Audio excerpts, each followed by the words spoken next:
ربنا آتنا في الدنيا حسنة وفي الآخرة حسنة وقنا عذاب النار يا أرحم الراحمين يا الله আমরা কতিপয় গুনাহগার বান্দা রমজানের রহমতের দশকে মাসুম বেগুনা বাচ্চাদেরকে সাথে নিয়ে হাফেজে কোরআনকে সাথে নিয়ে ওলামায়ে কেরামকে সাথে নিয়ে শাহী দরবারে হাত তুলেছি। মানব কল্যাণ ইত্যাদি ফাউন্ডেশনের আজকের এই ইফতার মাহফিলকে আপনি কবুল ও মঞ্জুর করেন। প্রবাস থেকে মানব সেবার যে নিয়ত করেছে নিয়তের মধ্যে আপনি বরকত দান করেন।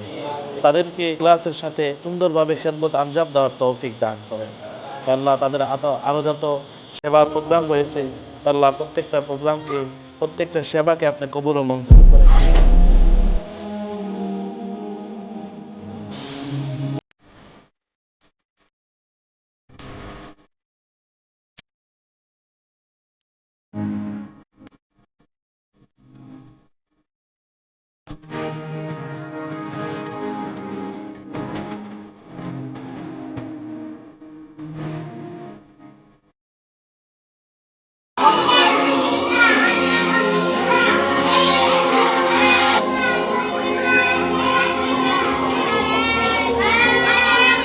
আসসালামু আলাইকুম ওয়া রাহমাতুল্লাহি ওয়া বারাকাতুহু। মানব কল্যাণ ইতালি ফাউন্ডেশনকে আমাদের ইফতারি করার জন্য ধন্যবাদ।